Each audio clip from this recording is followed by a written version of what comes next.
Hi everyone, welcome all of you to my YouTube channel airlines job 0.1। आज हम लोग बात करेंगे एयरपोर्ट जॉब ग्राउंड स्टाफ के बारे में। इसमें क्या क्वालिफ़िकेशन है, क्या एज लिमिट है, इसमें क्या सैलरी मिलती है, इन सभी बातें पर आज हम लोग जानेंगे। सबसे पहले आगे बढ़ने से पहले हम बता दें कि हमारे YouTube चैनल एयरलाइंस जॉब 0.1 को आप लोग सब्सक्राइब करें, लाइक करें, कमेंट करें।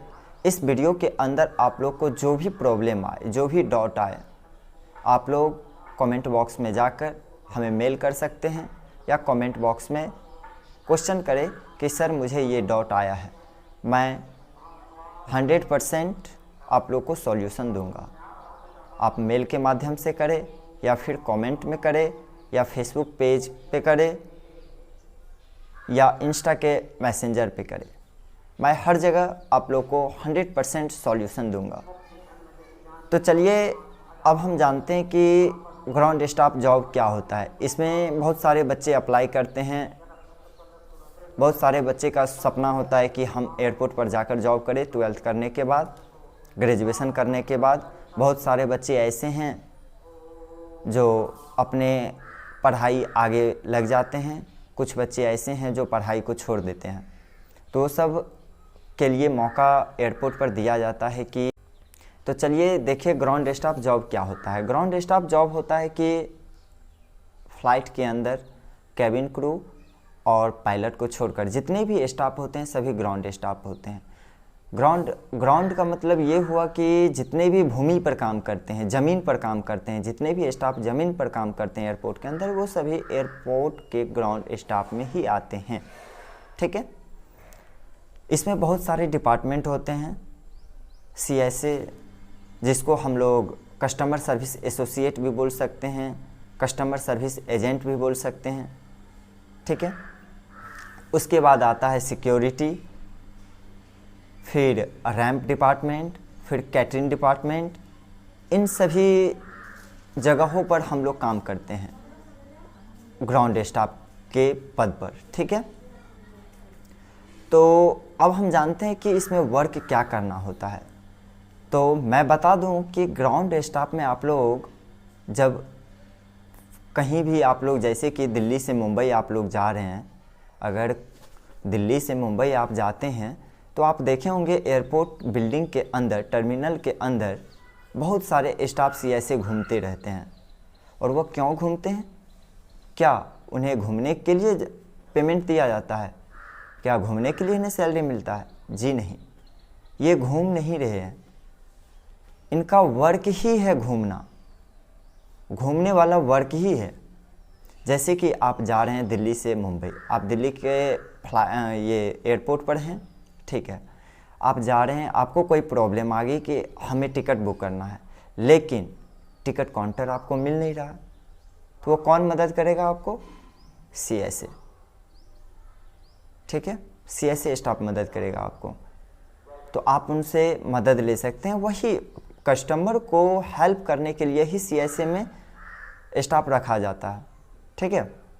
तो चलिए CSA बारे में जान गए। अब होते हैं सिक्योरिटी डिपार्टमेंट। सिक्योरिटी डिपार्टमेंट का वर्क यही रहता है कि जब आप एयरपोर्ट बिल्डिंग के अंदर एंट्री करते हैं तो आपका वोटर ID कार्ड, आधार कार्ड, पैन कार्ड या ड्राइवरी लाइसेंस या पासपोर्ट कुछ भी चेक करके आपको अंदर एंट्री किया जाता है।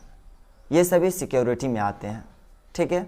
या बिल्डिंग के अंदर आप कहीं कहीं देखे होंगे सिक्योरिटी वाले को, वो सब ये चीज़ देखते हैं कि आप गलत सामान लेकर तो नहीं जा रहे हैं, अगर लेके जा रहे हैं तो क्यों जा रहे हैं। इन सभी सिक्योरिटी का वर्क होता है। ठीक है। चलिए अब हम जानते हैं रैंप डिपार्टमेंट। रैंप डिपार्टमेंट का मतलब ये होता है कि एयरक्राफ्ट जब आती है, अगर मुंबई से एयरक्राफ्ट दिल्ली आई तो वह पार्क में जाती है, वहाँ से पैसेंजर उतरते हैं, फिर वहाँ एयरक्राफ्ट में बैगेज लोडिंग अनलोडिंग होते हैं। तो एयरपोर्ट रैंप स्टाफ का वर्क ये रहता है कि उसको क्लीनिंग करवाना, फ्यूल भरवाना, नेक्स्ट जैसे कि दिल्ली से अब गोवा के लिए जाएगी ये फ़्लाइट, तो उसमें दिल्ली से गोवा के लिए जाने के लिए कितने फ्यूल की नीड है, उसको फिल करवाना होता है, इसका देखरेख करना होता है। सभी ये रैंप डिपार्टमेंट का वर्क होता है। सभी डिपार्टमेंट का अलग अलग वर्क रहता है, ठीक है। और कैटरिंग डिपार्टमेंट अब हम जानते हैं क्या होता है। कैटरिंग डिपार्टमेंट में जब आप लोग फ्लाइट के अंदर जाते होंगे तो खाने के लिए कुछ आप लोग को मिलता है, ख़रीदते हैं खाने के लिए। पिज़्ज़ा, बर्गर, कोल्ड ड्रिंक, ये सभी प्रोडक्ट आप लोग बाय करते हैं एयरपोर्ट से। तो कैटरिंग डिपार्टमेंट का वर्क ये रहता है कि वो लोग देखते हैं कि इसमें प्राइस जो है इसमें MFG डेट जो है सो क्या एक्सपायर है या एक्सपायर होने वाला है, ये सब चेक करता है। कौन सा प्रोडक्ट ख़राब हो चुका है, कौन सा प्रोडक्ट अच्छा है, ये सब चेक करना किसका है? कैटरिंग डिपार्टमेंट का वर्क है। ये सभी ग्राउंड स्टाफ में ही आते हैं। और एक बात सबसे पहले हम ये जानेंगे कि ग्राउंड स्टाफ में रिटेल भी आते हैं, F&B भी आते हैं। F&B हुआ फूड एंड बेवरेज, रिटेल हुआ जहाँ पे आप लोग एयरपोर्ट पे जाते हैं तो कुछ प्रोडक्ट, बैग या कपड़ा या शू या हेडफोन या फ़ोन, कुछ भी चीज़ खरीदते हैं, वो सभी भी ग्राउंड स्टाफ के अंदर ही आते हैं। तो ग्राउंड स्टाफ हम लोग जान गए। अब हम लोग जानते हैं कि ग्राउंड स्टाफ में एज लिमिट क्या होता है। तो ये सभी एयरलाइंस पर डिपेंड करती है कि कौन सी एयरलाइंस क्या एज लिमिट रखी है। वैसे तो नॉर्मल 18 to 30 रहता है, 18 से 30 वर्ष तक रहता है, लेकिन SC ST ये सभी के लिए जो है सो 1-2 वर्ष का छूट रहता है। वो डिपेंड कर रही है कि कौन सी एयरलाइंस कितना ईयर की छूट दे रही है, ठीक है। तो मिनिमम जो है सो 18 से 30 वर्ष के बच्चे अप्लाई कर सकते हैं ग्राउंड स्टाफ में, ठीक है। चलिए अब हम जानते हैं क्वालिफ़िकेशन क्या रहता है इनका।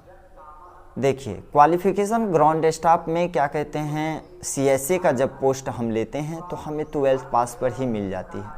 अगर किसी एयरलाइंस के अंदर जाते हैं जैसे एयर इंडिया, इंडिगो, स्पाइस जेट, एयरगो, इन सभी पर आप लोग जाते हैं जॉब करने, तो आपको ग्रेजुएशन ज़रूरी ही है कि आपको पास आउट होना चाहिए। बिना ग्रेजुएशन का आप अप्लाई नहीं कर सकते हैं, ठीक है। बट आप एयरपोर्ट पर जॉब करने जा रहे हैं, CSA का भी जॉब बहुत अच्छा होता है, आप लोग 12th कर अप्लाई कर सकते हैं, ठीक है। चलिए क्वालिफ़िकेशन आप लोग भी जान ही गए। अब हम लोग जानते हैं इसका सैलरी क्या मिलता है, जो सबसे मोस्ट इम्पोर्टेंट होता है। सभी बच्चे का डाउट यही रहता है कि हम जॉब करते हैं, जॉब करेंगे तो इसमें सैलरी हमें क्या मिलेगी। जब आप 12th पास वैकेंसी भर रहे हैं तो आपको सिटी वाइज, अगर महंगी सिटी है तो आपको 20,000 से लेकर 25,000 के बीच सैलरी मिल सकती है। वो डिपेंड करती है कि आप किस टाइप के इंटरव्यू, कैसे इंटरव्यू आप क्रैक किए हैं, ठीक है, किस पोस्ट पर आप जा रहे हैं, उस टाइप से आपको सैलरी मिलती है।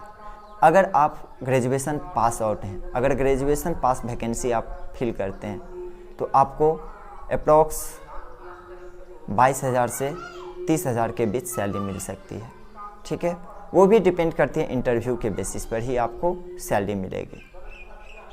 तो चलिए इतने सब चीज़ हम बता ही दिए। अब आगे की वीडियो में हम बात करेंगे, नेक्स्ट वीडियो लेकर आते हैं।